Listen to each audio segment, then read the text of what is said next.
All right. Welcome to Author Showcase and Book Fair Tour with 11 amazing, wonderful female authors. Welcome. Today, we're going to start with Tyrese Harris. Go ahead, Tyrese. You on mute. Hi there, Tyrese Harrison, and I'm from New Orleans. Wrote my first book called Bitch Hunt. This is a copy of it, and then you can see it in my background. There's also a little bookmark that I also have for the book. I'm an attorney by day, author by night. This is my first book I wrote. It took me about 2 years to write this book. This is my first book. The book has came out in June of this year. It's about 5 Black female attorneys. In the book, it's a nonfiction book. So in the book, I talk about how Black women are attacked because of who they are or because of who people perceive them to be. It deals with racism, it deals with sexism, and it deals with colorism. And so each one of the parties that's in the book is a Black female attorney, or they could be a judge as well. And so I take you through each one of their stories of how basically they're being treated differently because of their skin color. I'm in chapter 1, so you get to hear my story, which is what brought me to write Bitch Hunt. And it took me about 2 years to write the book, and I'm actually in the process of writing my second book. The second book is going to be called The Wrinkle Road, and I'm going to be talking about corrupt judges in the New Orleans metro area. That's me.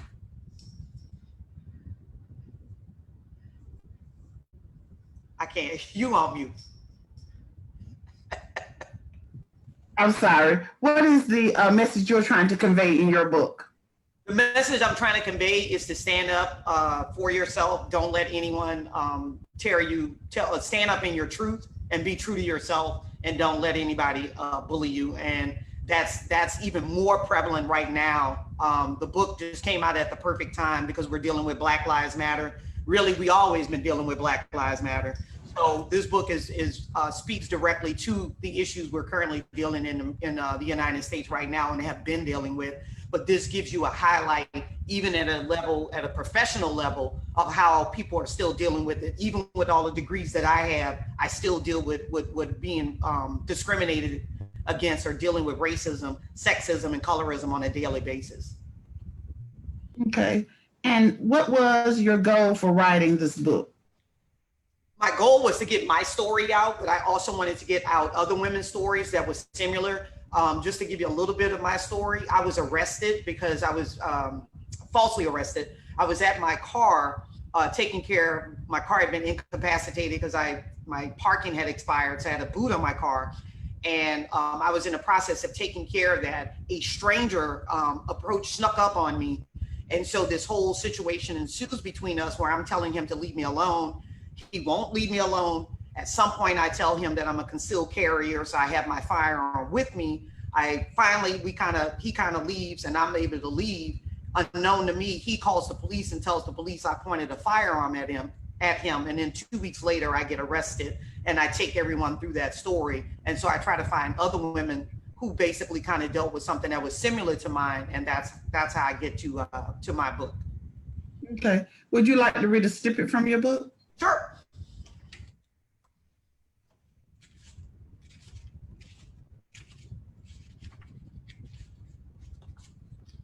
After an all-day legal seminar ended, I came out to find my car booted. While I was on the phone to get someone out to remove the boot from my car, I noticed a man across the street walking toward me, but I thought little of it. But while on the phone, I got an eerie feeling like I was being watched. I turned around, and the man, who had been walking on the opposite side of the street, was now so close that he could have kissed me. The man was about my height, dressed in all Black clothing, including the backpack he was carrying. His clothes were filthy, and I assumed that he was homeless. I was startled by his strange behavior, but I remained calm. Although in my mind, I was screaming, I thought of various scenarios, but I knew it was best not to appear frightened of the man or his actions. Okay, thank you. And where can we find you and your books? So you can find Bitch Hunt on Amazon, Barnes and Nobles, and all of the places where books are available. All right, thank you so much. All right, thank you. Next, we have Jamila Smith. Tell us about yourself, your books, and where we can find you and your books. Hello, I'm Jamila D. Smith. I write contemporary fiction. Full-time, and I'm an ESL elementary teacher, which stands for English as a Second Language. So I work with students whose parents are immigrants from other countries. And then in addition to that, I write contemporary fiction, as I said. I have 3 books. My first one is Sprouting Seeds. That's about a great-grandmother telling a life history to her great-granddaughter. And it's depicted in Louisiana. Her name is Cora. And then I have Runaways. That's like a teen version of Set It Off and Girl Interrupted. So we have 4 teenage girls escaping a group home facility, and it's depicted in California. And then I just sold my 3rd book, but it's called Cindy. And Cindy is right here, where the girl's sitting on the couch. That's a girl who's raised in foster care. The story's depicted in Brooklyn, New York. And her story just takes you through the trials and tribulations she encountered from childhood to young adulthood. I have Sprouting Seeds in paperback as well as audio. So you get 4 discs all in one package. And Runaways is currently being adapted into audio as well. And I also coordinate fashion events. So I pretty much plan the event, find the venue, and recruit the models, and then pretty much recruit the talent and get the show off the ground as well. So I have a project that I'm currently working on as well. Hopefully that should be surfacing within a month or so. You can find my books on my website. I don't know if you can see, it's Jamila D. Smith at .weebly.com. And then here's my other site, jdsmodels.weebly.com. And then that's my Cash App, Jamila D. Smith 29. And I write contemporary fiction. Okay. Where do your characters come from? I created Cora from Sprouting Seeds. I created her when I went to an after-school training program. I used to tutor elementary students, and I used to tutor Spanish. So we were listening to a story called Chicken Sunday about a girl sharing memories of her grandmother cooking chicken every Sunday night. So that's how I came up with Sprouting Seeds. And then I created this characters in Runaways. I used to like watching stories where I would see pretty much kids who would rebel but get away with it. And I know it sounds twisted, but I wanted to write a story that was relatable to others as well, and show how they can conquer the system despite the odds that are against them. Okay, what inspired you to write Runaways? I wrote Runaways because I like stories where there's rebellion, because that's the truth. I mean, we have that sometimes with our youth. They encounter like social concerns that they can't share with adult authority members or just with other peers. So I wanted to write something that was honest and edgy, and yet that could be an awareness for adults, so that if they have trouble connecting with the youth, they'll know what strategies to use and what's helpful. Okay. Would you like to read from one of your books, a snippet? Sure thing. I'll read Runaways. People seem to enjoy that the most. So I'm going to share an excerpt where there are 4 characters, and the lead character is Rihanna. She's like the Cleo from Set It Off. So this is the part where they're trying to escape the facility. Rihanna dropped to the floor on all 4s and began to crawl inside the office. She crawled in front of the desk, ready to where he sat. The wooden floorboards creaked loudly under her 115-pound slender frame, but that didn't stop her. Mr. Thompson grunted deeply in his sleep a couple of times and occasionally shouted out a couple of profanities until he returned to his deep snore. For a moment, Rihanna thought he jolted awake when his heavy hand fell to the side of the chair. It was 2 inches from her face, and she needed to get in that drawer that was right in front of him. It was slightly open, but the cash was locked shut inside a box. Rihanna slowly opened the drawer, keeping her eye on Mr. Thompson. All it took was for him to open his right eye, and they would have instantly made eye contact. The girls in the hallway waited anxiously. What if Mr. Bruno had come to from his knockout? Then he would charge down the stairs and their plan would surely crumble. Rihanna fumbled with the combination, hoping that it was right. Once she opened the box, she discovered another blessing. She found another credit card wrapped inside an envelope with a PIN number written on a receipt paper that was paperclipped to it. She snatched it up and cleaned out the entire box, grabbing a box cutter and screwdriver before shutting the safe. The facility had more than $400 of petty cash. Rihanna took every penny. Coming in was easy, yet going out was hard. She had to crawl out backwards so that she could keep her eye on Mr. Thompson. She was halfway out of the office when her right leg accidentally bumped against a cardboard box. It was stuffed with archived files. Fortunately, Mr. Thompson didn't wake up. She crawled out with the credit card between her teeth and tucked the petty cash envelope in the front part of her jeans. Rihanna made it out and the girls would triumph. "Let's go," Rihanna whispered once she accomplished her mission. Sherry remained terrified as they continued to threaten her. "You'll remember me, witch," Rihanna said, cutting off a lock of Sherry's hair. "Later, chick," Amy said, walking out with Angel psychotically. "Please don't take my hamster, please," Sherry pleaded. "Consider this a souvenir you owe us for talking smack," Melanie said, continuing to press the pencil at her neck. And that's Runaways. All right, thank you so much. Thank you. Okay, next, Miss Wilma. Miller, can you please tell us about yourself and your books? Miss Wilma, you're on mute.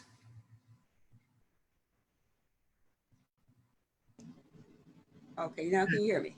Yes, ma'am. Okay, my name is Wilma Jane Miller, and I grew up in Newport, Arkansas. And I attended W.F. Branch High School, and then I went to college, Arkansas Baptist College. And I was raised by my great uncle and aunt. And then after I went to college, about 6 months later, I married my husband, Raymond J. Miller, who I met in college. And that's the picture of my growing up. And I have 2 books. One I wrote in 2016. It's called Mama's Home Cooking.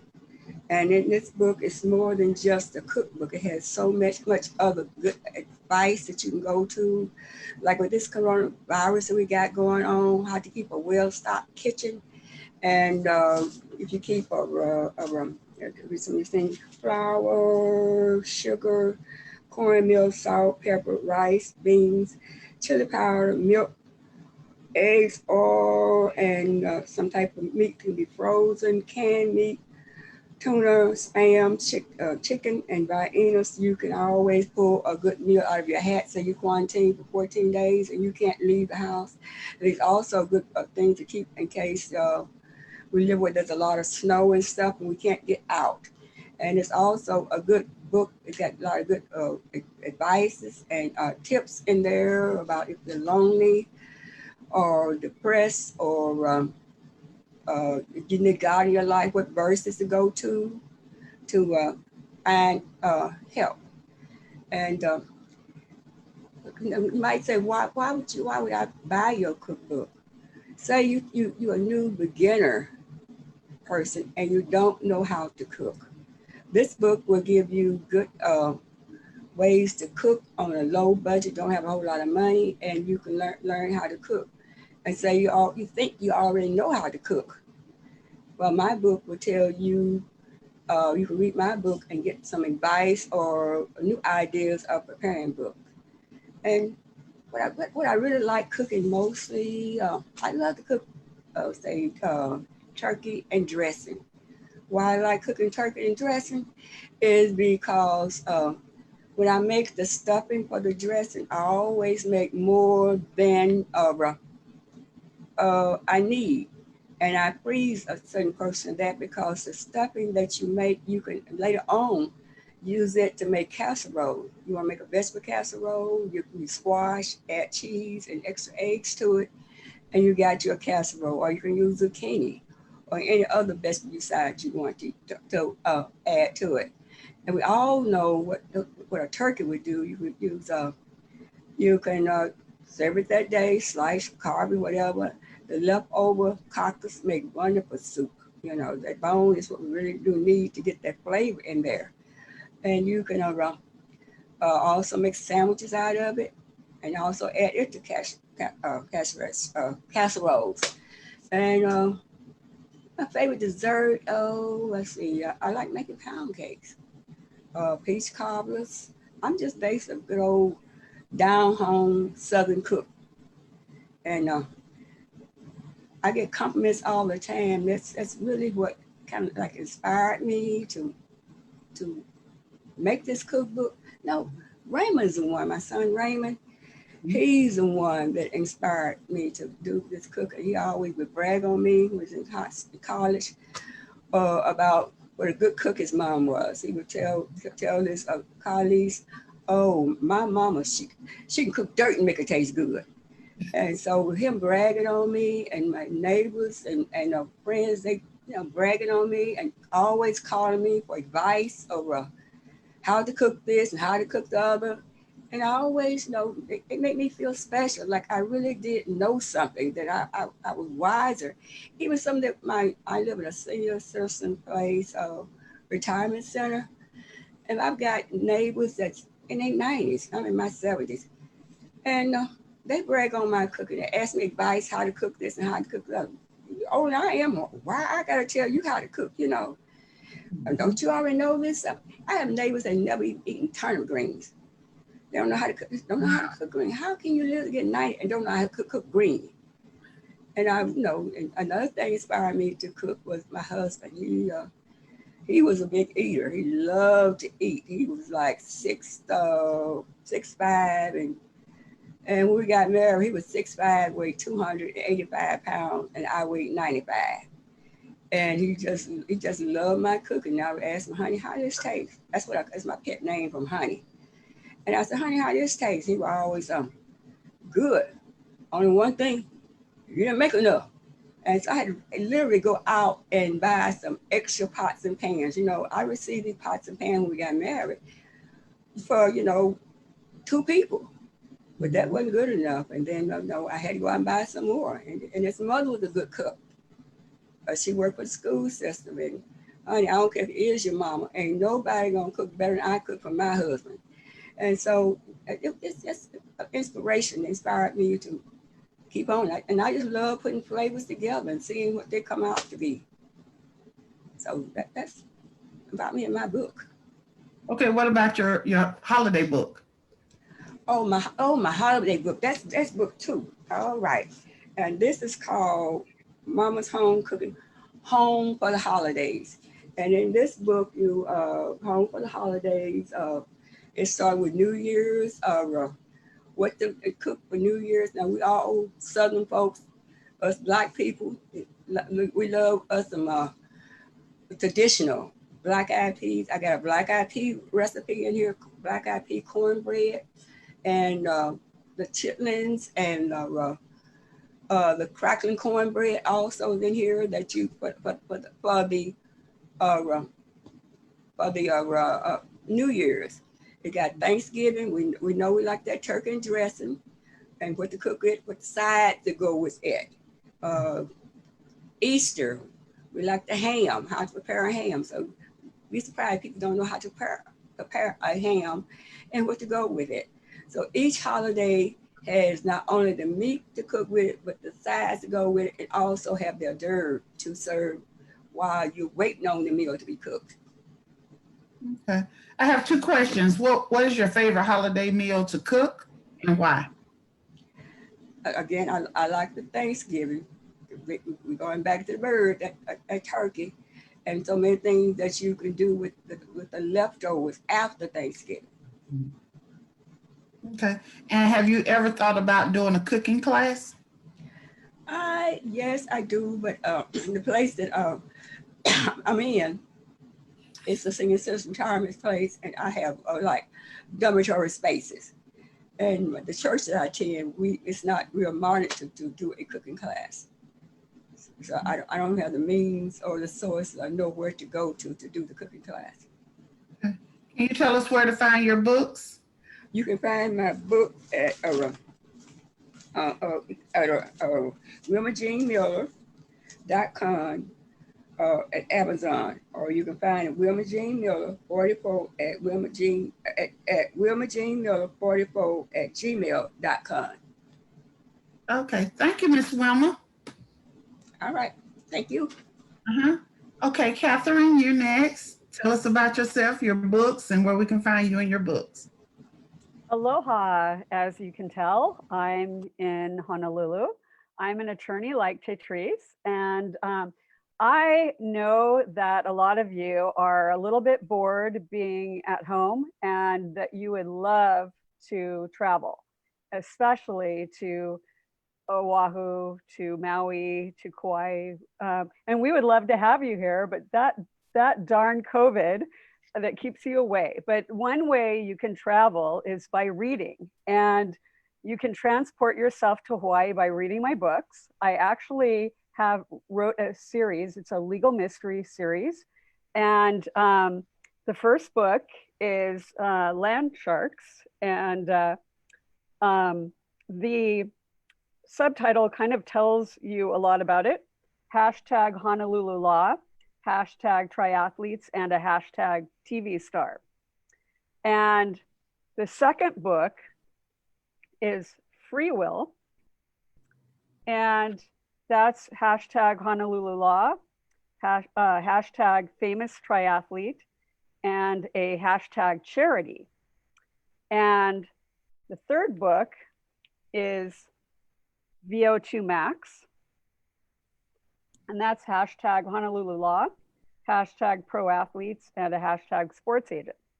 But what's interesting is that I started writing Land Sharks in 2009, and it wasn't published until 2016.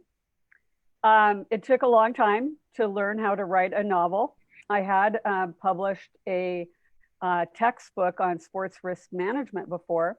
However, writing a novel was different, and I had a writers group.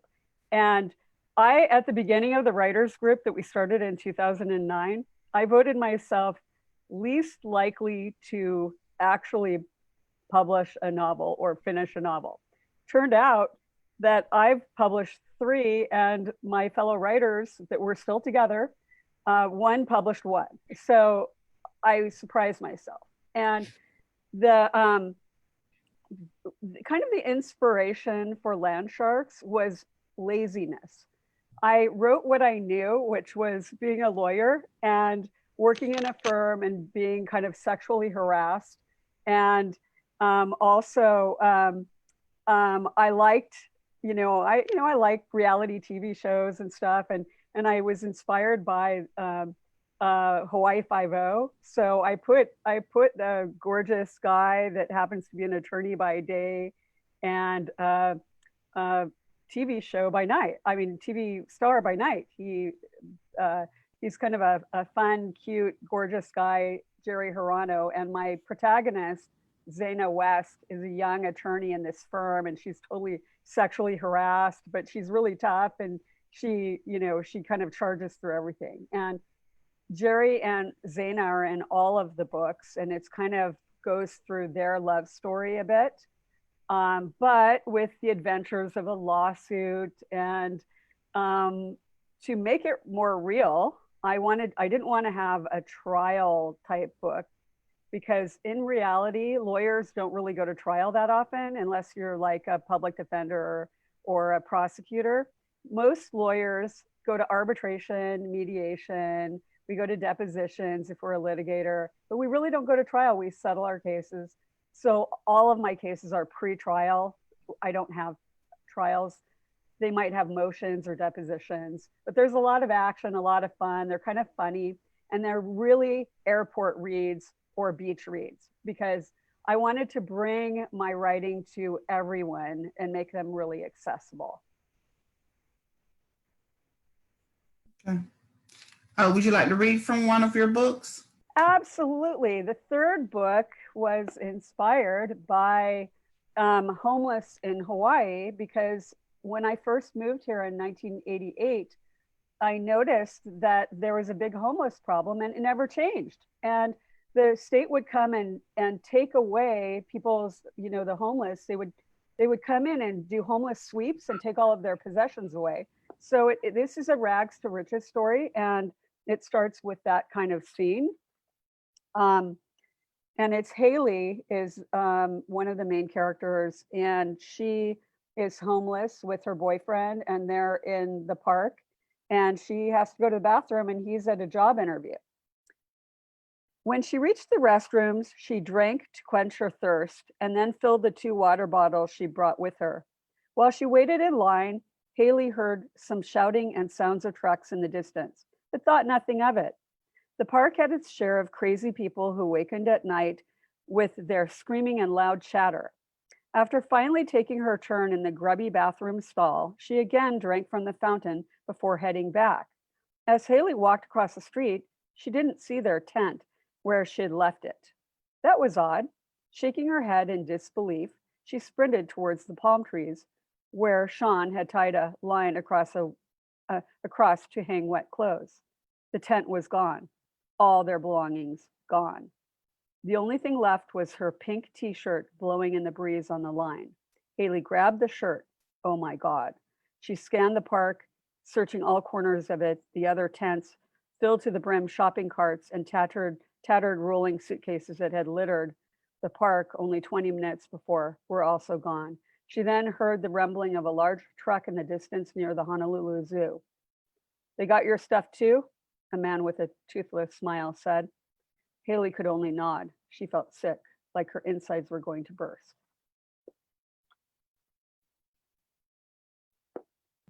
Okay, what inspired you to write novels about sports, and do you think you'll ever write in another genre?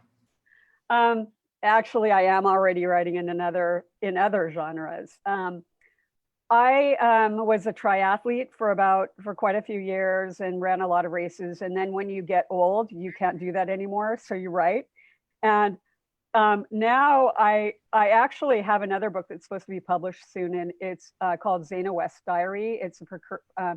It's kind of like Zayna West's childhood. She had a really tough childhood, and she was in foster homes. So that's a YA book, a young adult book.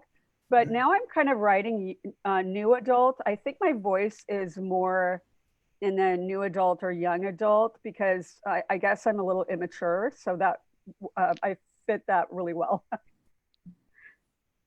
Okay, can you tell us about Claim Crazy Inc. and about you being a host of the wide world of esports? Oh, okay. Well, Claim Crazy is because I'm an insurance defense attorney. We basically write funny claim stories so that people will laugh. That's basically entertainment. And I'm a host of a internet TV show called The Wide World of Esports. And I got really interested in esports when I found out that it's one of the the biggest industries we have now. And I always like to be on the cutting edge. And so I've done everything I can to research esports, even though that's really the genre of 18 to 35-year-olds. And I'm a little bit older than that. So I thought, well, I'm going to learn everything I can. And so now I have this show called The Wide World of Esports. It's on every Wednesday at noon Hawaii time on the thinktech.hawaii.com internet network. Okay, can you tell us where we can find you and your books? Absolutely. My books are on everywhere that sells books online, Amazon, Barnes and Noble. Writtendreams.com is my publisher. They have them as well. You can Google my name, Catherine M. Noor, Catherine Noor, with no E in the name. And you can find me all over the internet. Thank you. And I'm sorry about the spelling of your name. Oh, no problem at all. Everyone gets it wrong. And Queenie, thank you so much for letting me be here today. You're welcome. Thank you. Okay, next we have Audra Hurd. How you doing? How you doing? Hello, hello, everybody. How's everybody doing this afternoon? I want to start by saying thanks, Queenie, for the opportunity and the platform that you created to give us a chance to share who we are and what we do. Thank you. So you're welcome. I'm Audra Hurd. I am a serial author of about 10 plus books. I'm always writing. I think I get so creative. Sometimes I just write. So I love to write, but my writing was birthed from a place of pain. Over 20 years ago, a fire erupted in my home and I lost my son and my grandmother in the fire. I was the third person in the house, the only one who survived. So I started journaling and I started writing and birthed my first book, which is called Through the Fire. And so I mostly write about life experience. And I write about life happening, and sometimes we just make bad choices. And when we make those bad choices, sometimes we need to share how we came through it to help somebody else. So if somebody's listening and you made a bad choice, just give me a wave and say, yeah, that was me at one time, you know. So that's what I write about. So why do I write books? I write books because I want to help people. I want to help someone get past that place of pain, that place of discouragement. Life may be beating them up. So I write to help that person get to that next place. So that brings me to my most recent book. It is called The Vow. Put it up for you to see. The Vow is a part of my Working Women Win series. And so it's a journal and it's also a workbook. Everybody who's encountered it is like, this is work. It's not a journal, it's work. So I help you do some of the work as a woman to start recovering from poor choices, you know, bad relationships, and just make personal vows to yourself in certain areas of your life in order to find wholeness and completeness in those areas. So I do want to share one of the vows with you. And that particular vow is vow number 5, and it is, I vow to seek God's permission for who can handle my heart. I will seek him first concerning the matters of my heart. And just to share a little bit more from the book, it's part, I share stories, and then it's part of doing some of the work. And so the heart is such a delicate, intricate part of our temple. God created it for good things and not for abuse. Have you ever been in a relationship with someone, whether male or female, and realized that your heart was hanging on a thread? Have you ever been in a relationship that your heart was handled so well that it just blew your mind? I've been on both ends of the spectrum, and it felt good to be handled right and not abused. Then there were times that the abuse ran so deep, it was affecting other areas of my being. When I was married to my ex-husband, there was no worse feeling in the world knowing that I couldn't share my most intimate spaces, my insecurities, my idiosyncrasies. I couldn't share those things with him. When I was married to him, truth is, my self-esteem, it was very low, extremely low. That's why I married him, because I had low self-esteem. If I had been in my right mind, how many know when you're in your right mind, you make better choices, right? But if I had been in my right mind, I would have saw him coming a mile off, y'all. I would not have married him, okay? I would not have allowed him to feed me a bunch of lies, all for the sake of marriage. So those are some of the things I share in the book. The particular activity for that chapter is to write 10 issues of your heart. And issues of the heart are not all bad things. You could be a giver, and your giving could be abused. You could be someone who just loves people. And then you could be someone who allows yourself to be abused. Those are the issues of the heart. So I give you space to write about that in that particular part of the book. So that is who I am. My publishing company is IBG Publications. And we do help other aspiring authors. So when you reach me on social media, it's across all platforms, IBG Publications, whether it's Twitter, Instagram, YouTube, Facebook, it's all the same. And also on my website, you can reach me at ibgpublications.com. So that's who I am. Okay. Can you give us 3 signs of a toxic relationship? Absolutely. The first sign of a toxic relationship is someone who does not have the ability to help you move forward in life. They are someone who keeps you stagnated. They don't understand or know who you are, and they can't help you grow. So you tested me on my book, Miss Queen. You tested me on my book. So that is one of the signs of a toxic relationship. Another sign is they sabotage your success. You're trying to get ahead, you're trying to move forward in life, and they can find every single reason why you can't get ahead. Oh, it costs too much money. Oh, you're not good enough. Oh, you don't have enough skill. You didn't go to school for that. How can you do that? So that's another sign of a toxic relationship. They sabotage your success. And another sign of a toxic relationship is you're not on an equal playing field, or you're not really on the same level, meaning that it's not so much as educational wise, but just you bring a whole lot to the table, but they're just sucking you dry. They're taking everything from you. They're juicing you for all you have and not giving you back the same thing that you're giving out, which means you're not on an equal playing field. So those are 3 signs of a toxic relationship. Okay. How has journaling helped you through your life storms? I journal every single day. It has helped me so much, especially with what I went through with the fire. It was journaling that got me through those moments where, I did want to commit suicide. I really didn't want to be here. I didn't have enough guts to take my life, but if somebody came and put a gun to my head at any moment, it would have been okay with me. So it was the journaling that helped get me through those moments and gave me an outlet, because when we hold everything inside, and don't get it out, that is what journaling did for me. It gave me the opportunity to get out my thoughts, because sometimes we can have a lot going on in here, but writing it down helps get all that out. All right. Thank you so much. Thank you. All right.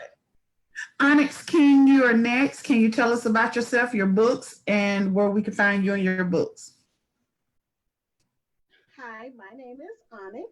Actually, my legal name is Antoinette. And Onyx came from my grandmother.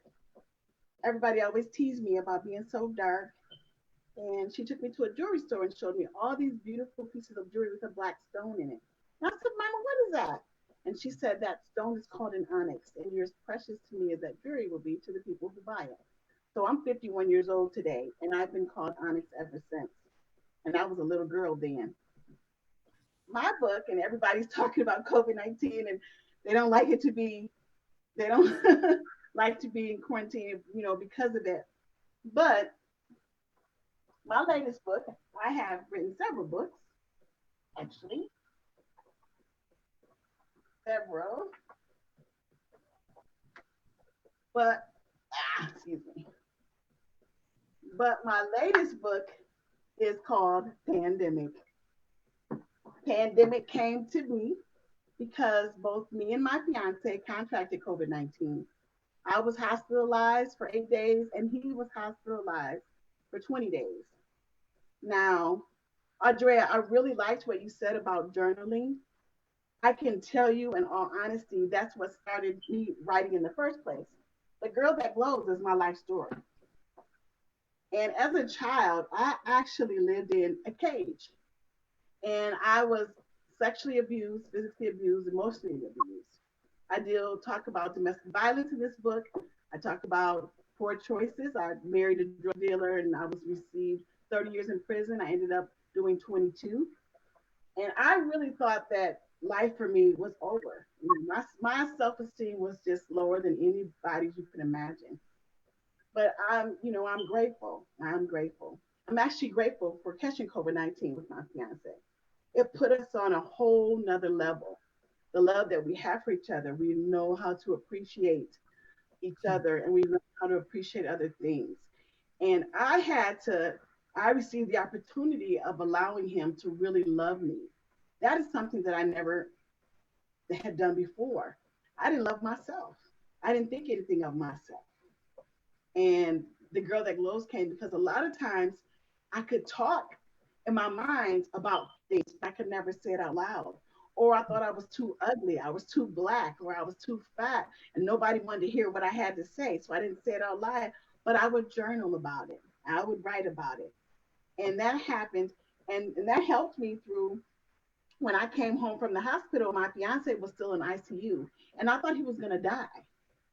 And my journaling helped me because I began to talk about the feelings that I had with him being there, how it felt for me to really find true love. And I was like, God, you gave him to me after all this time. I was in prison all that time. I came home, I've been by myself, and you gave me this man, and now you're going to take him away. And isolation for this quarantine was awful. And I had just got out of the hospital myself, knowing my fiance is still in the hospital and thinking he's really going to die. But I am trying to get better myself. It was so hard. But journaling is what helped bring me through that. And then I started meeting other people and they started asking me, well, what made you go to the hospital in the first place? Girl, tell me about COVID-19. I hear stories about it, but I don't really know. Well, that is how pandemic was born. Mm-hmm. I said, I need to write something that talks about what actually sent me to the hospital. What does it really feel like to be sick like that? What does that mean? What does it feel like to finally think your significant other is the one for you, but then knowing he's in the hospital with that horrible disease, thinking he's really going to die? What does that feel like? So those are a lot of questions that I was asked. How did you get better? What happened? Where was God in all this? You say you're super saved now. Where did you find God in all this? All those questions came up and pandemic was born. And because I answered those questions, those are hard questions. It is hard. I'm still trying to make it. I've been home from prison. It'll be 5 years on Christmas Eve. And being there for so long was so scary and so hard. But you know what? With God, and I know this now, with God, all things are possible. All things. I don't care how big they are, how little they are. All things are possible. And all the time, all those bad things that happened to me as a child, all those bad things. I mean, I literally lived in a cage, literally. And people think, well, it must have been somebody mean. No, it was my mother who put me in that cage. Okay? Though that's what hurts, okay? That's somebody who's supposed to protect me, right? Who's supposed to love me, right? Mm-hmm. And you know what? My journaling has helped me. So it's helped me in all of the books I have. And most of the time, the places that I write comes from the things I go through. Mm-hmm. A Basket of Lemons talked about, it's really deep. It talked about a really hard situation that I went through. Because what do you do when somebody gives you a bag full of lemons? Well, you make lemonade, right? That's what I think now. Well, you know what? To make lemonade, you need sugar. And nobody ever told me that. So that's how A Basket Full of Lemons was born. And journaling really does help. It does help me go through all the things. I'm telling you, I can't even imagine the things, or you can't imagine the things that I've gone through since being home from prison. When I came home, it was just amazing how things had changed. When I went to prison, cell phones were huge. They were car phones. You couldn't really carry them around. Now, little bitty kids have cell phones, and it's like amazing almost. So that's me and why I'm writing. That's a little bit about Onyx. Okay, would you like to read? Yes, I'd like to read some Pandemic. Okay. Let's see.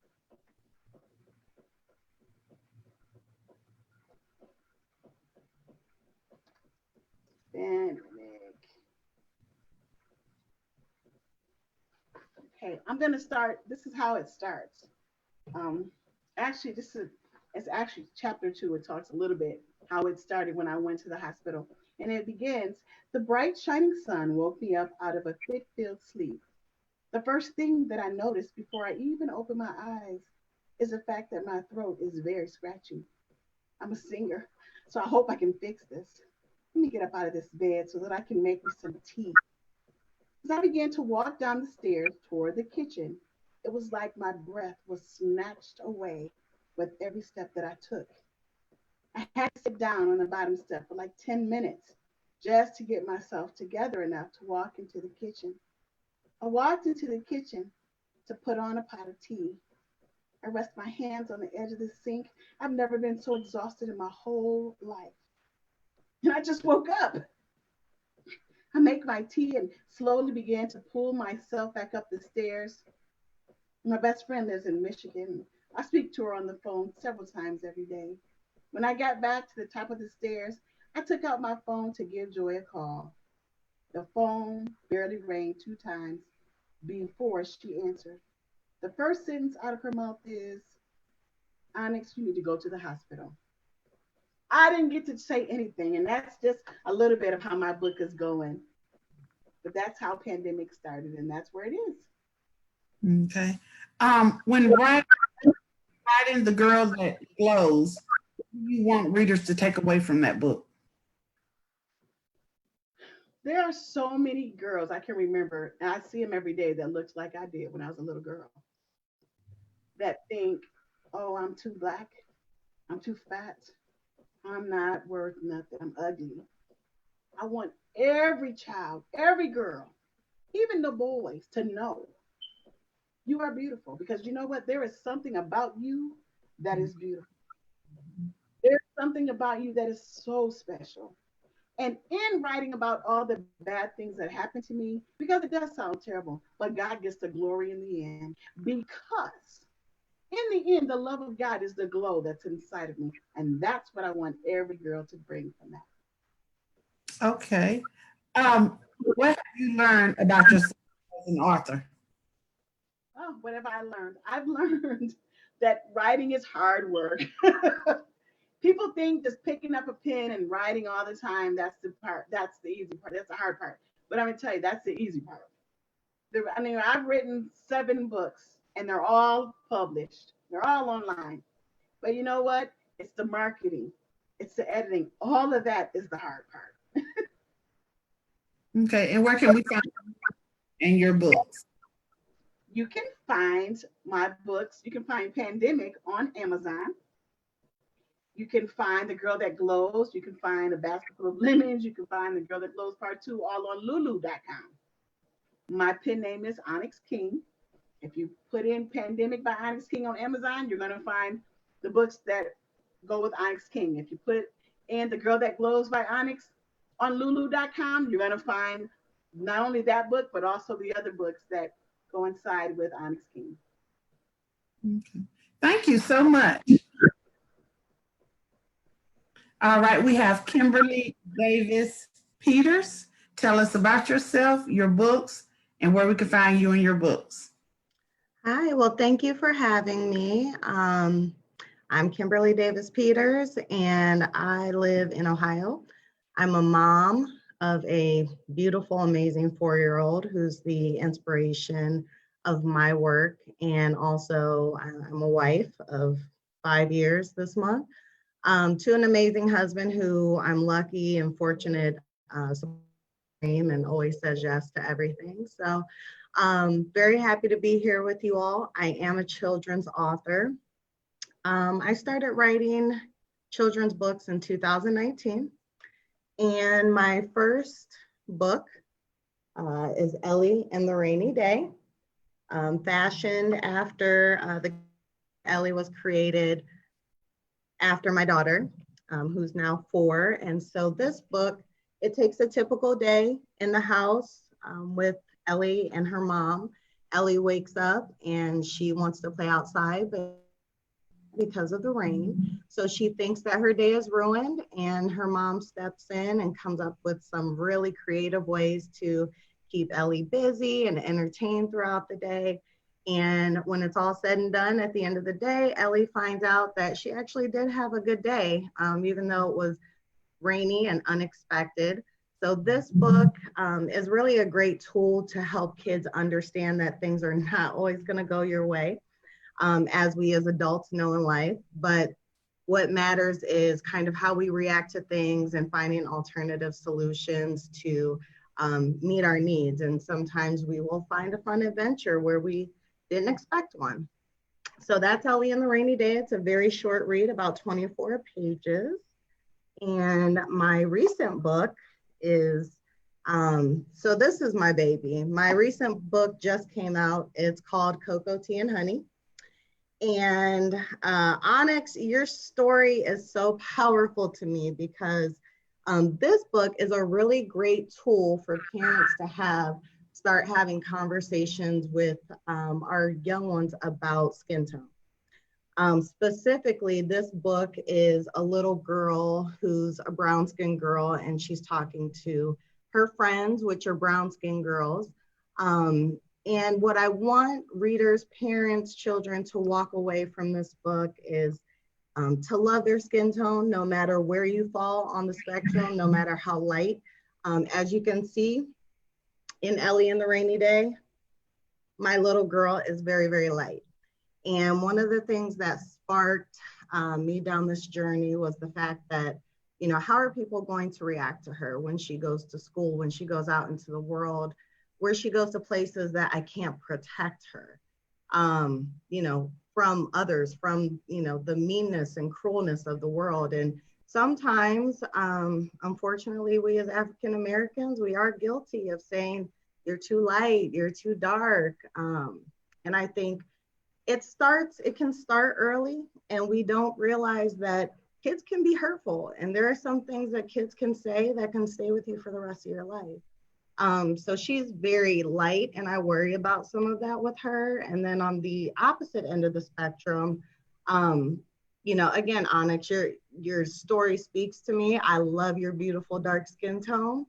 And we have some folks who have heard things like you're too dark, or I know other, you know, previous generations prior to mine anyhow, the brown paper bag test, and how we see ourselves and how we see others, and, you know, what that does to our self-esteem and how we interact with people and how we feel about ourselves. So I wrote Coco Tea and Honey with that in mind to start. Like I said, it's a great tool for parents to start having a conversation of skin tone awareness, you know, with children. And one of the things I can say that really inspired me to start writing children's books is the fact that, again, I have a 4-year-old, and out of all the market of children's books, books that represent a main character that's African American represent 11% of that market. And we know that's not the way that the world, you know, we know that the world is made up very differently than that. So with my, you know, kind of always having some sort of writing background, I wanted to contribute to changing the narrative that we see in children's books. Okay, so I just want to read Coco Tea and Honey for you. This is also a short read, about 24 pages as well.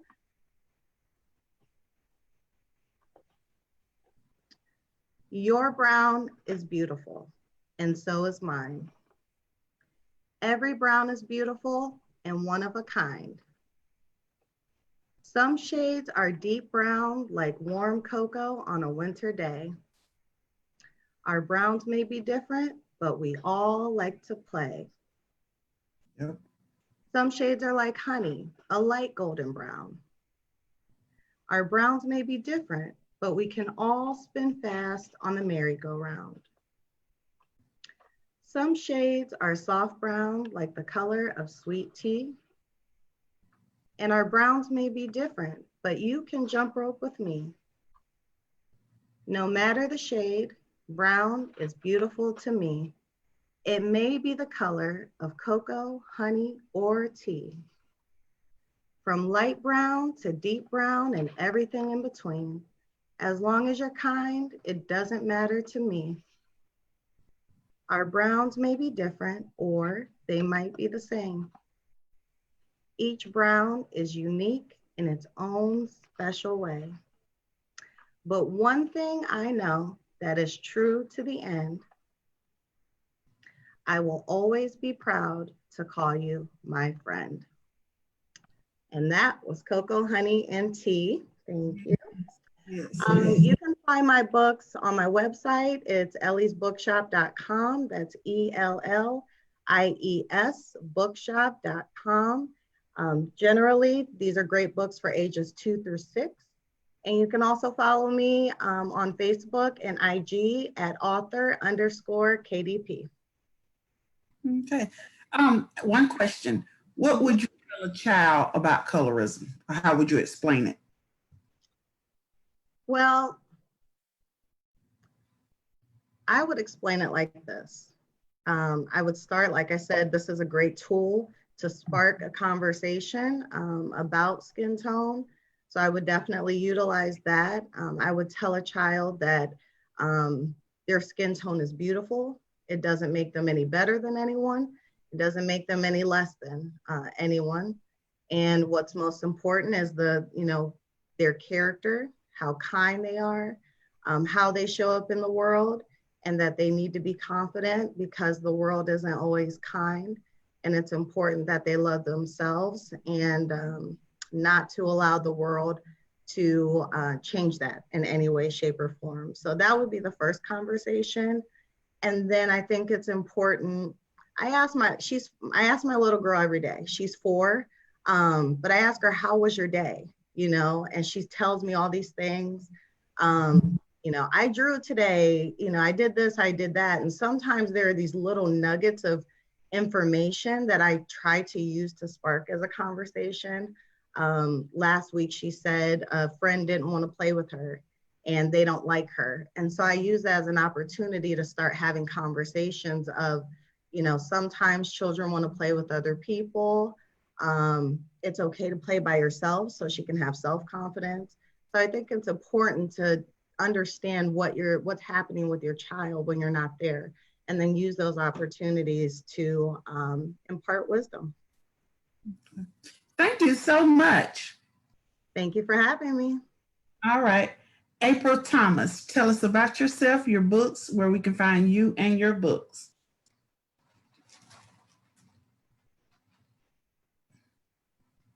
So my name is April Thomas, and I've been writing books and publishing since 2009. My website is aprilathomas.com. I also have all of my books on Amazon and Kobe, and I just opened it up to all the different platforms. So this is my first book. It's called Endurance, the Power Within. And originally I wrote this story when I was in middle school. And it's a book I wrote. It started about these runaways, but I wrote this series until I reached my freshman year of high school, and then I took a break because I didn't know enough about life, and I felt like my stories were kind of just it wasn't going anywhere. So I actually took a break from writing, and I didn't pick this up until I was about 33. And when I wrote Endurance, I wrote it pretty quick, I guess because the story always lived on in my heart. So it was just putting it down on paper. So it's a story about a girl named May, who her father passed away when she was young. He was murdered. The mother unknowingly turns around and marries the man that murdered her father. So May, her story is about endurance. She's a very quiet girl. She doesn't get in any trouble. She stays to herself. But she reaches a point where she has to get away from her stepfather. And it tells a story about what people go through in the physical world and also in the unseen world. What happens behind the scenes in our lives? I guess kind of like a bird's eye view or a heaven's view from what's really going on in our lives. And that's what you kind of walk away with Endurance, that she had to endure a lot. It turns out for her benefit, and it changed her a lot. But at the beginning of the book, she's very quiet, very humble. By the end of the book, she's mouthy. She finds her voice. So it's a good story. It's the first book in my series, and I have to date. This is Broken, the second book. And then I go into Spirit. And then Spirit was so big, I had to split it in half. So there's part 2. And then Apathy. This one is called Codex and the Being of Karma. And then the last book in the series is called Numinous. So I know I get asked a lot, like, what's my genre? What do I write about? When I wrote these books, I didn't really have a genre in mind. I just wrote. I just sat down and I called it throwing up on paper. And so I never had any that this is going to be a certain way. I never let my thoughts control how the story went and what direction it went in. I just wrote. And so it does have a lot of like spiritual warfare, but in a fictional sense.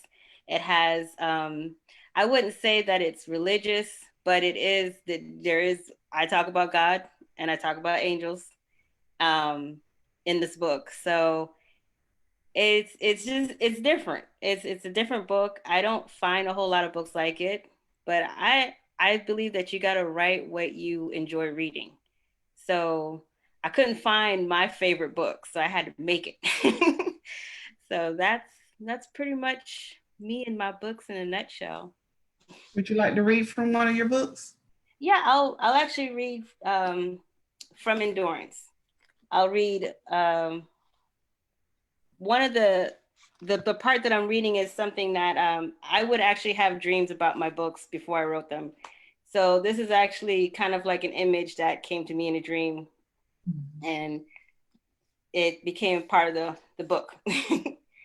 Okay, so I'll just set it up a little bit. Basically, May, who escaped her stepfather, he captures her, and she's a young girl. She's a teenage pregnancy story. So he captures her and he has her in a abandoned warehouse. So that's where this scene starts. May sat in a dimly lit building, fighting the depths of unconsciousness. She was amazed that she hadn't passed out by now. Her strength had returned, and she lifted her head, looking up at Thomas. He stood smug, glaring down at her. Another contraction came, and May screamed in pain. Instinctively, she wanted to curl into the fetal position, but her arms had been tied behind her back. Her legs were tied to each leg of the chair. Blood from her head injury blinded her eyes. A dirty cloth was tied tightly around her mouth, causing the sides of her mouth to tear. Perfect timing. Soon I will bring your baby into the world and let you watch as I kill him. Then I'm going to kill you slowly, Thomas growled. He was unrecognizable. He looked like a madman. May began to cry. She knew something terrible was going to happen with meeting her mother for lunch. She believed that this was a setup from her mother. May never would think her mother could be capable of something like this. But what was she to think now? Why would Thomas snatch her from the same restaurant they were at? He had perfect timing, dragging her from the booth and shoving a gun in her side. May could only think about saving her baby at all costs. She had been beaten and tortured for hours. She knew if Max had known, he would have been here by now. May remembered something. I can communicate with him telepathically. Now that I feel stronger, she thought. May close. Oh, I'm sorry, I read that so wrong. I can communicate with him telepathically now that I feel stronger, she thought. May closed her eyes as she focused on Max. She could see him. He was terribly upset, and she began to call his name repeatedly in her mind. Max jumped and looked around. He knew he just heard me. So that's a little snippet. of my first book. Okay. What is the rise of the underdog? The rise of the underdog. Well, pretty much without sounding like Oprah in The Color Purple, like all my life, but all my life I had to fight. I pretty much, May is, my story is in May. My story's in a lot of characters in the book, but I felt like a lot of times this world or society will beat people down. And it's hard what, we're always made to look like either we're losers or, we'll never accomplish anything. We tend to be called the black sheep of the family. And I'm rooting for the underdog. I'm rooting for myself. I'm rooting for the underdog. That's why I chose the path that I went. It may not been the path of instant success, but to me, it's a path of staying on the right track and not crumbling other people in the process. So I'm interested in doing anything that rises up the underdog, that supports the underdog. Says, this world is trying to kill us. It's really trying to get rid of us. But I think that the whole thing with the underdog started with my last job and how it ended. And I just reached a point where I was sick of it. I was sick of being taken advantage of. I was sick of not being valued. And that's where that whole concept was born. Okay. And of all your book covers are beautiful. Thank you. What do you think makes a great book cover? Anything that captures it. For me, I look for things that capture me. I always look for images that kind of almost takes my breath away. So the interesting thing with Endurance is May is she's actually light-skinned. May is she's like half Chinese and half Black. But that I loved, the artist who did this, his name is Justin. He did this cover and I loved it. It took my breath away. It really spoke to the message of the story. I try not to, well, that's like a whole nother topic, but I love what this represented and what it meant for me. Because growing up, fair skin, light skin, and like with all our families, we have all shades under one roof. We have all shades, but I see it as a light skinned girl. I saw where my cousins would be treated differently on the outside. When we went outside to play, I saw where my cousins would be treated differently than I would. So I like to promote things that have darker skinned girls in it. That's more interesting to me because that's just important to me. I feel like I like to lift my brown skinned sisters up. So when he did this, I had no issue with it, even though she didn't look like how I put May in the book. That was fine with me. So, but yeah, anything that captures the eye, I'm interested in. Thank you so much. All right, Ro Brady, can you tell us about yourself, your books, and where we can find you and your books? Hey, Queenie. Thanks for having me on. I just want to tell you that I write under the name of Ro, R-O-E, instead of Ravina. I think it's a little bit easier to remember. I write in a couple of different genres. I started writing after I retired, after teaching for 25 years. I wrote a novella. It was called A Seat on the Playground. Wait a minute, let me do this. Turn off I got a busy background here.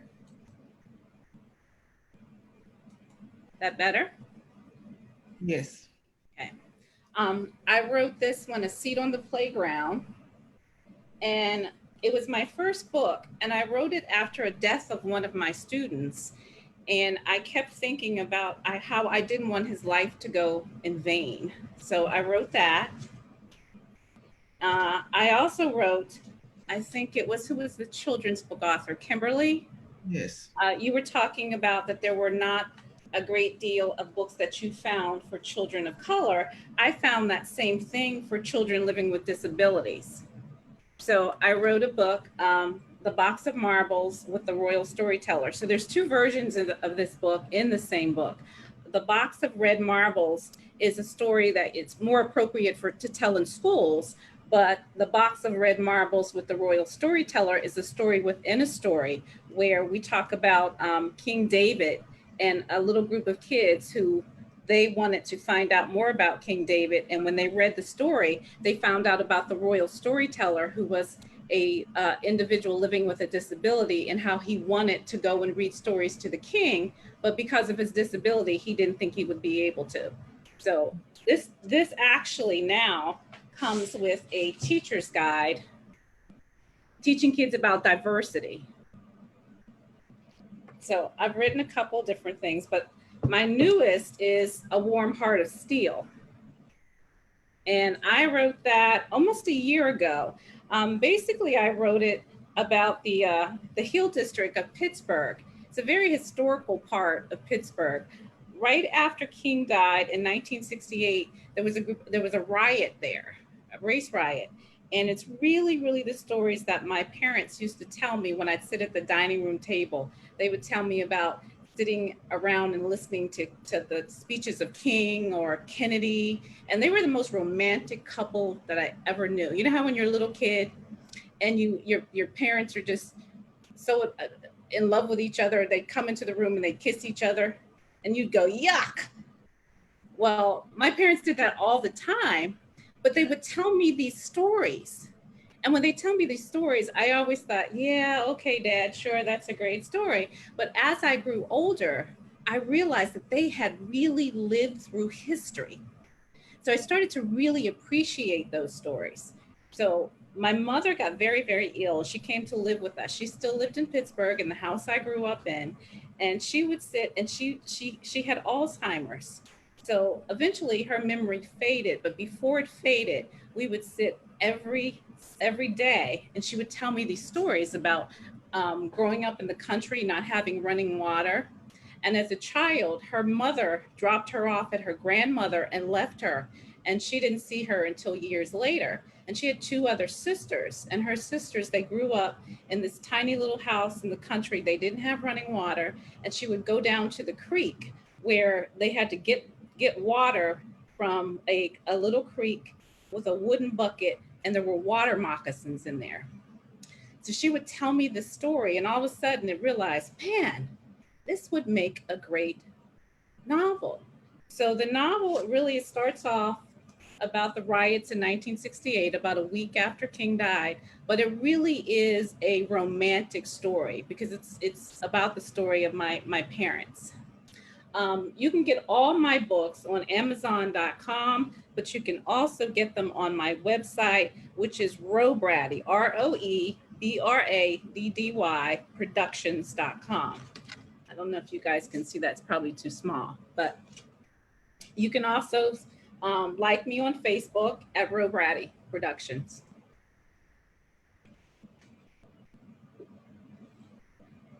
Queenie, I can't hear you. I think you're on mute. Can you tell us more about Breathe Book Club and how was it inspired? Oh, yeah, sure. Back in July, I spoke to the local school district. I worked at a very large suburban school district before I retired. They had a school board meeting back in July. One of the issues that I had always tried to address while I taught there was the lack of diversity in the history in the English curriculum. So I spoke with them and I told them, I said, I know that you're putting out a fire with COVID and school looks a lot different than it did the year before. But I said, and a lot of the kids here in Harrisburg were going to a lot of those protests that we were having. And I told them, I said, well, I really, really do believe that you really have to start focusing on the lack of diversity, especially in your English department. And I told them one of the things that I really would love to see is kids reading more of the diverse literature that African Americans have written. But what I wanted to do is create a platform, not just for well-established authors, but also emerging authors like us. So it's called Breathe. It's Black Readers Elevate, Appreciate, Treasure, Honor, Educate Black Literature. I actually had a t-shirt made. And we have not started yet. Launch date is October the 1st. It's going to meet every first Thursday of the month. We'll meet from 7 to 9. And if anybody would like to join, I would really, really welcome that. And you can reach out to me at rowbradyproductions.com to find out more. But I'm hopeful that what I can eventually do is to get this program into schools as something extra, having kids just tune in and listen to some of the stories that we're going to read. Our first author is a local author here, and actually she's an amazing poet. I'm also part of the Writers' Workshop, and it's a forum where writers come, and we used to meet at this amazing bookstore, but now with COVID, we're meeting on Zoom, and I'm really, really prayerful that I can connect this with schools and get kids to tune in and start to understand that, you know, what you read in school is not the only literature that counts for something. Okay. Is there a sequel to Warm Heart of Steel? And if so, what is the title and what is it about? Well, see, I've got a couple of projects going on over here. I don't want to spoil anything, but I am writing a novella that will accompany A Warm Heart of Steel. In the book, I talk about this Murder Creek. I'm going to tell you what happened at the Murder Creek and why Murder Creek is so significant to A Warm Heart of Steel. And the book, A Warm Heart of Steel, has a play on words, because if you know anything about Pittsburgh, I guess maybe in the late 40s, was the largest production city for steel. My father worked in the steel mill for over 25 years. So in that story, I talked about A Warm Heart of Steel, basically the steel mill, but he was just this warm, compassionate guy. So it is really a love story of my parents. There's a little play on words. Okay. Yeah, but the sequel will be called Scarred. Oh. So, yeah, Scarred. Okay. All right. Thank you so much. Next, we have Kimberly Bachelor Davis. Miss Kim, how are you? Tell us about you and your books and where we can find you in your books. Okay. Good afternoon. Thank you, Queenie, for allowing me to be on this very honorable panel. To all the authors that are here, it's great to hear all of your stories. It seems like storytelling is very similar. So my first book, I'm an author, playwright, podcaster. I am a lifestyle editor for 2 radio shows, the Michael Van Tool Show and Community Highlights with missionary Hattie Humphrey. My first book is a children's book, and it's called Rose and the Enchanted 7. And it was intentional that I wanted to create a princess story. It's an adaptation of Snow White and the 7 Dwarfs with a little Black girl on the front of the book, because I wanted us to see ourselves as princesses, not just as the secondary character in a book. And Rose and the Enchanted 7 is my first book that I independently published. And it is set in the ancient kingdom of Detroit, which is my hometown. And it is set in the Manugian Castle, which is where our mayor lives. So it is very Detroit centric, but it is really a love affair for Detroit and for Black kids, specifically little girls, to see themselves. And this is a chapter book. It is very much a reader book. Like so many of you have said, Kimberly talked about skin color, and Onyx talked about skin color, and April talked about skin color. I created Look Daddy, There's a Bunny, because I am a mom of 2 dynamic young boys. One is about to become a teenager, so please pray for me. Today is actually my wedding anniversary. I've been married to my husband for 23 years. And when we had our sons, I could not find a book that represented them. And I remember being frustrated. And as a community activist, I thought, you're an author, solve your own problem. And so I wrote a book entitled Look Daddy, There's a Bunny. It is a very cute picture book that has very colorful pictures in it. And what it shows you is a dad walking with his two sons through a neighborhood without the things that we normally see on television, where they say that, you know, we don't have families or we're surrounded by crime, and they get to interact with animals. And so it's picture identification, it shows the bonding of family, and it is a awesome story for young kids, especially early readers. I tell people that at the age of 2 is a book that you can start with and just doing picture identification. My third book is called Conquering the Darkness, The Triumph Over Depression. As a wife and mom, I experienced postpartum depression when I had my second son. I did not realize that that's what it was. I just thought I was tired. It turned into more than that. And I was angry because as a woman, that is something that we don't talk about. And one of my missions is that no woman should have to suffer. If this is my story, I'm going to share it. I do that on my podcast as a community platform to share issues on mental health, entertainment, business, culture, writing, and motherhood. My favorite of my 6 books is this trilogy. So it's Escape to Paradise 1, Escape to Paradise 2, and Escape to Paradise 3. Everyone who knows me knows that I talk about having my own private island and having my own tropical vacation. And one of the things that I wanted to write about, I wanted to encourage people who were going through depression and put it in a fictional story. And I thought about, as women, one of the things that we do very well, we multitask, we take care of our children, we take care of our husbands, and we take care of everyone around us except for ourselves.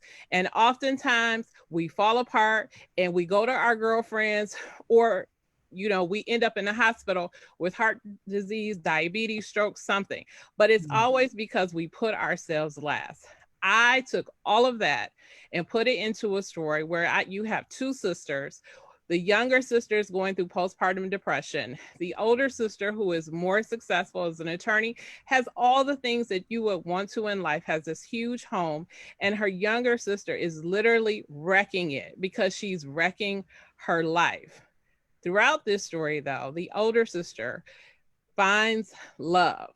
And oftentimes things happen in life, we find love or something good happens to us and we have a choice. And I apologize, I don't remember who talked about when we make bad choices or choices, I think that was Audra. When we have choices that happen, sometimes we make the personal sacrifice. I don't necessarily believe that we should personally sacrifice our own happiness and joy for the benefit of others, as long as it's not hurtful to them. And sometimes, especially as Black women, we sacrifice ourselves to the bone for our families. And at the end of the day, we have nothing to show for it. And in this story, you see my main character, her name is Mia. She meets this fabulous brother who has his own jet. He owns his own villa on St. Thomas, and he is not broke. They are not struggling. This is a story really about dealing with what happens when one person wants to lean into a family issue and the other person says, well, I make enough money, I'll just throw money at it. How do you do that? And so over the course of 3 books, we get to see how their love grows and develops. And we get to see if by the 3rd book, if Mia decides that love is something that she truly wants. My books can be found at kimbdavis.com. You can also find me on amazon.com. You can find my podcast on Apple, Google, Spotify, and other platforms as well. Okay. Can you, what inspired you to start writing children's books? So I've been a writer since I was a kid. I was the kid who wrote on their front porch with her girlfriends, and then we would play dolls afterwards and interact our stories out. I also thought and falsely believed that when you grow up that you're supposed to put childish things away. So I stopped writing. When 9/11 happened, I was in downtown Detroit on the 17th floor of a building, and this is a true story. The executive director of our company, we had 3 floors. He pulled us into the conference room on the 19th floor that was full of glass where we thought there was a plane coming to hit GM. And he said, we're going to stay here and we're going to show the terrorists that we are not afraid of them. And I thought, are you kidding me? I want to go home and be with my family because this may be the last day that I have on earth. And I prayed to God that day that if you let me live, whatever I'm supposed to do, I will do it. My father was an attorney. I thought I was supposed to go to law school because everybody told me I was supposed to go to law school. I did not want to. And I said, God, tell me what I'm supposed to do. And he told me that I was supposed to start writing again. And that's what I did. And I haven't stopped. Okay. Would you like to read a snippet from your book? I would. So this is from the first book. This is from Escape to Paradise 1. And this is part of the drama that you see with the younger sister. Her name is Lisa and her husband, Marcus. Lisa burned with anger and resentment while she struggled to pick up the crystal-leaded glass vase. Mia ran towards her. She threw her hands up. Lisa grabbed Mia by her pink sweatshirt and pushed her back. She fell back onto her buttery soft gray leather couch. The glass table moved to the left under Mia's fall. She smoothed her pink sweatsuit down. Lisa stumbled forward. She clearly tripped over the large oval glass table. Mia grabbed a charcoal gray love seat, which broke her fall. Mia pushed herself forward and she grabbed Lisa. No, not Mom's vase. Please, Lisa, Mia pleaded. That's our family heirloom. Stop using my stuff to hurt your husband. He deserves it, Lisa cried. This is my house, not yours. You have no right to break things in here, Mia explained. The vase teetered in Lisa's grasp. Marcus walked out the front door. Lisa, I've had enough. I'm out, he sneered as he turned and walked out. Marcus pulled the front door open and he walked outside to the front lawn.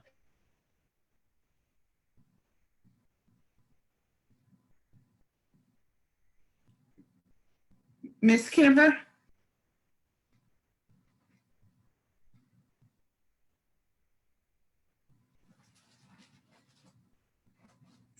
Sparkled across the grass. Mia's dog Bailey, a blonde and white Akita, barked furiously from the hallway. Mia shook her head in anger. Marcus turned back towards Lisa. Are you crazy?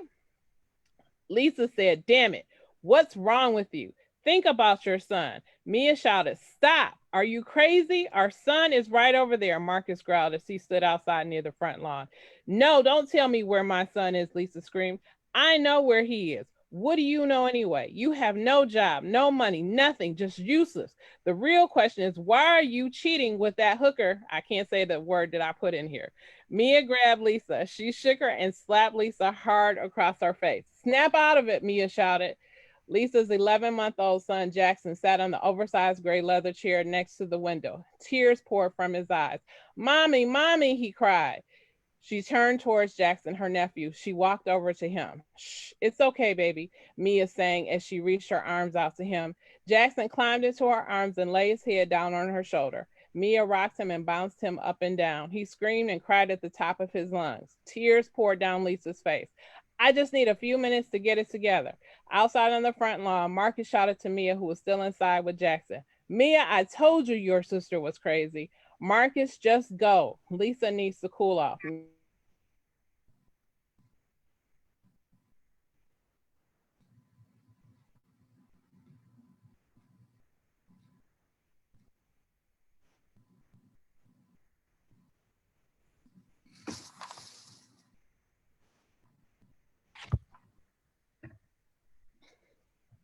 Okay, thank you so much. Thank you. Miss Rowe, I didn't let you read a snippet. Would you like to read a snippet from one of your books? I'm sorry. Oh, sure. I'll do something short. I'll read you from the very beginning. It's how they meet. It's 1968. Miles Davis was the headliner on the night they met. Matthias noticed Nezzy at the minute she came over to the bar to pick up her order. He sat at the bar wearing his heavy blue work shirt and steel-toed boots. Not exactly appropriate attire for the Copper Pipe Lounge. Mike, the bartender, noticing the server standing there, turned and asked, Hey, Nezzy, what you need? She glanced over to where Matthias was sitting. He was quietly tapping his fingers on the bar to the music that was playing in the background. He said, Hi. She hesitated, giving him a once-over, then said, "Hi, excuse me, Mike, I need a rum and coke and a gin and tonic." "Okay, give me a minute." In a few minutes, her drinks were ready. As she picked them up from the bar, she turned and gave Matthias another glance. She thought to herself, "Handsome guy. Too bad he knows nothing about dressing for a club, but at least he's working." Nezzy seductively glided back to the waiting customers. Mesmerized, Matthias followed her with his eyes. She was a slender woman with high cheekbones and the color skinned of black coffee with a hint of cream. She wore her hair in a wave set with a gardenia tucked behind her left ear, and her black uniform snugly fitting every curve of her body.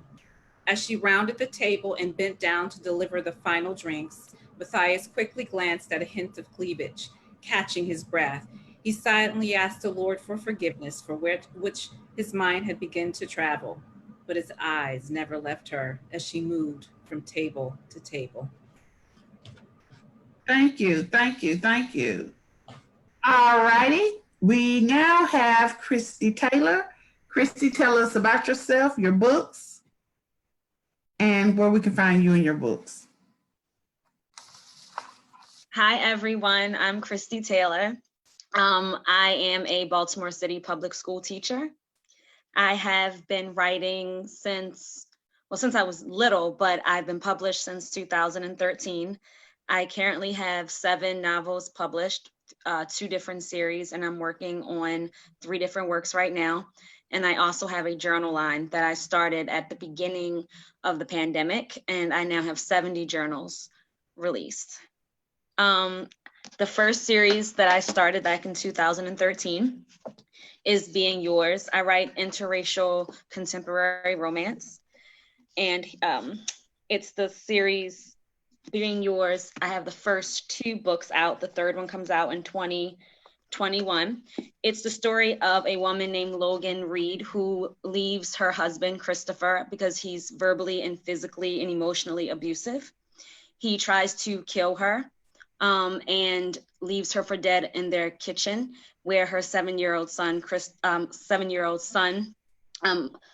finds her, and she decides in that moment that it's time for her to leave. So she takes her son Carter, she empties out her bank account, and in one duffel bag goes to the Greyhound, and goes to Wake Forest, North Carolina, where she starts over.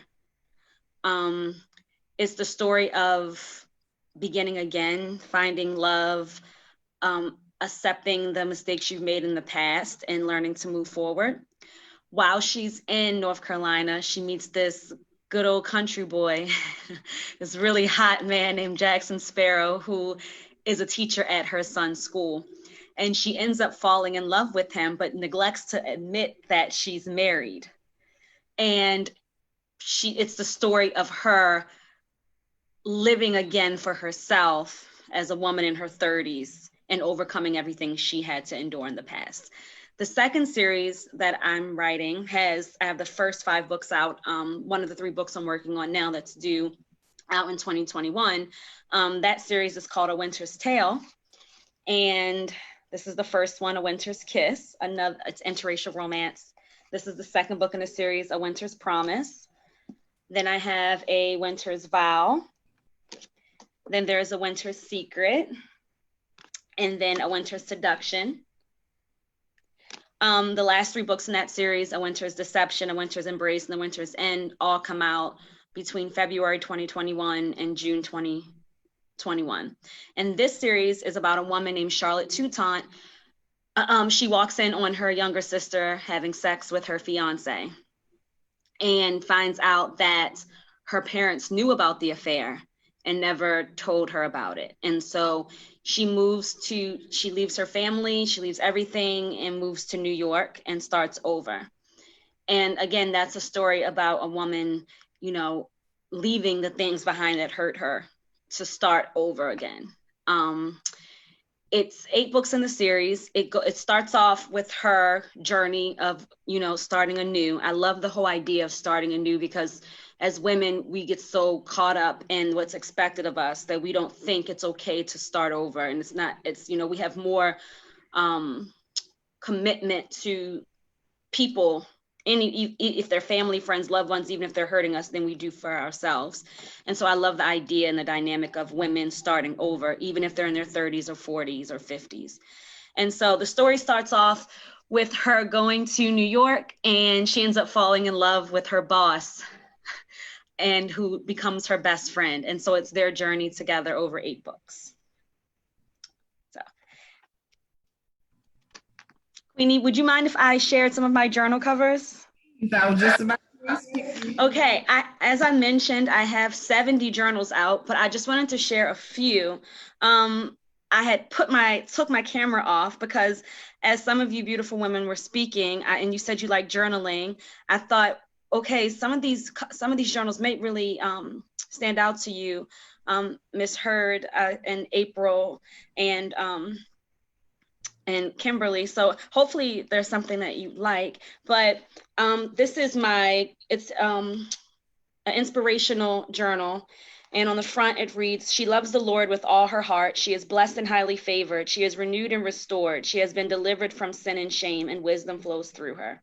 So as you were reading that, Miss Hurd, I thought, well, I think she would like that one, but that's one of them. I have another one. In the end, we only regret the chances we didn't take. And on the back is Imagine. And then I have a culture line of journals. Because when I was going to Burlington Coat Factory and Target and Walmart, I didn't see any journals that represented me as a woman of color. And I wanted to change that. And so I started a culture line. And on the back, it reads, a woman's inner strength and ability may be refreshed and restored by her culture. Mm-hmm. And then to add to that culture line, I have my Homeland journal from Mother Africa. And then my African Queen. Yes. That's my favorite. This girl's never giving up. My favorite. And then my Serenity journal. And all of my journals are 7 by 10, and they're free space. So wide lines and a lot of writing space. Then I have the I'm Such a Vibe. And some of them have inspirational messages at the top. Empower. Living in My Purpose, Unapologetically So. April, I thought of you when you were reading your book about May. Empower. Today is the perfect day to be happy. What's your superpower? I'm a woman. And then one for every author. I'm a writer. What's your superpower? So I wanted to share these journals. And I really, really love that all of you beautiful ladies shared your story with me. So if you could give your information to Queenie and she would give it to me, I would love to send all of you one of those journals, whichever one that you would like. I think that would be great. And, you guys can write more of your story down. And I think that would just be fabulous. Okay. You didn't show the teacher journal. I did not share I have a line of teacher journals and I did not share, but okay, this is a little messy because I'm an English teacher and I'm using it right now, but I'm an English teacher. What's your superpower? I have one for math, science, English. One, I'm a bold, Black, beautiful educator. I have that. Teacher vibes. It's for teachers right now because teachers are enduring a lot with COVID-19. And on every page, I have synonyms to describe teachers, 100 pages with 3 synonyms on each page to describe brilliant, beautiful, hardworking teachers. And all of my journals and all of my novels can be found at www.ChristyTaylor, KristyTaylor.store. So www.ChristyTaylor.store. Would you like to read some novels? Yes, please. I would like to read an excerpt from A Winter's Kiss, the first book in the A Winter's Tale series. As I said, she left home because she found out that her younger sister was sleeping with her fiance and her parents knew about it. What I failed to mention was around chapter 5, her mother calls and leaves her this heartbreaking message that her father is ill and she doesn't know how much longer he has left. Only for Charlotte to rush home and find out her mother was lying. She just wanted her back home for the holiday. And so Charlotte is there with Nicholas, her boss and now best friend, and she's navigating how to be the obedient, respectful daughter in her culture, in the Creole culture, but at the same time, really, really being angry because the people who are supposed to love her hurt her. And that's the worst type of hurt, when it's given to you by people you wouldn't even expect, the people that are supposed to protect you. And so I'm gonna read her sister who slept with her fiance has walked through the door, and she's 8 months pregnant and married to her ex-fiance, and Charlotte leaves out and they're at a local coffee shop in Baltimore, and she's having a conversation with Nick, her best friend, and I'm gonna read from there. Placing her small hands on either of the hot coffee mug that sat on the table in front of her, Charlotte closed her eyes as she inhaled the familiar aroma of Zeke's coffee shop. The smell of freshly brewed coffee and warm dessert soothed her senses, allowing her mind to sail away from the abyss that was intent on holding her captive. The depth of her hurt was not surface deep, was no longer the grave entity that it had once been, and for that she was elated. Still, to climb out of the suffocating void of despair without a ladder, a rope, or even a crutch left her feeling baffled about the past 13 months of torture she had inflicted on herself. Was it all for nothing, she wondered as she stared into her mug? The blackness found there caused a frown to knot above her brow. Do you know what's funny? She asked, looking up to meet Nicholas's gaze for the first time since they had arrived. Not waiting for a response, she continued, her big brown eyes fixed on his gray ones. The bitterness of black coffee is insulting. The fresher it is, the more bitter it tastes. Most people steer clear of it, she laughed softly, looking down once more. As humans, we have this innate need to desire the sweeter things in life, overly processed truths that aren't real, that aren't good for us, not natural, but still we prefer it because of that ingrained belief that sweeter is better, more enjoyable, more satisfying, all the while we are foolishly poisoning ourselves. Diverting her gaze, she turned her head away from him, hating her inability to stop the moisture that fell shamelessly down her flushed cheeks. Better to endure the bitterness of the unprocessed than the temporary satisfaction of forged sweetness, she whispered. All right, thank you. Thank you. What is your genre again, and what would you ever write in another genre? Yes, I would write in another genre. I actually am beginning the process of writing in suspenseful romance and thriller. I changed my pen name only because over the last 8 years, as all of you ladies know, when you have a fan base, they have an expectation from you. And I became a little nervous with the ideas that God's been putting inside of me, only because I do have a wide fan base and they are used to contemporary interracial romance.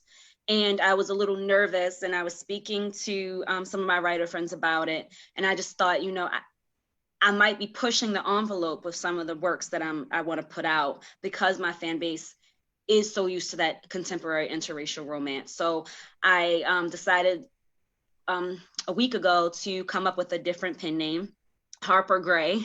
And so I will be writing that more Lifetime, like edgy thriller, people being murdered type of romance. So yes, I would, to answer your question, I would definitely write a different genre, and I'm excited about writing that genre. All right, thank you very much. Thank you. Since this is the end, do anybody have anything else they would like to add before we close? Go ahead. I didn't get a chance to say thank you. This has been a wonderful platform. It's also been a wonderful afternoon just to get together with women with like minds and like spirits. We all have different stories, but it's also, I just really thank you so much for allowing us the opportunity just to get to know each other and just to get to know there are other people out there that we're all doing the same thing. You know, it may be somehow different, and it is weird because you don't think there's nobody else like you and nobody understands what you're going through, but it's absolutely wonderful to know that there is. So I just want to say thank you for that. Thank you. And I would also like to thank you. And there were so many just touching stories, and I would like to see Onyx's books made into movies. And you know, I hope that there's a movie executive listening today because there are a lot of fantastic stories. Thank you. I was just going to say, I enjoyed meeting everybody as well. And thank you for this opportunity, Queen. And also, I forgot to say my books are also on Amazon as well. Sometimes when you rush for time, you leave out some facts. So I also have a couple movie trailers on my website as well. So, and they're on YouTube. So enjoy. Thank you. Thank you. Adrian? I just want to say it's been refreshing hearing everyone's story and their motivation for what they do. And I'm looking forward to some ongoing relationships. I'd like to connect to some of the ladies here and do more sharing. So it's just been a delightful day for me. All right. Thank you. Okay, everybody, I would like to say thank you for making this event successful. For the listeners out there, I hope you are paying attention and go out there and get their books. They're wonderful books. I've read most of them. So with that being said, and all minds are clear, have a great day. Bye, y'all.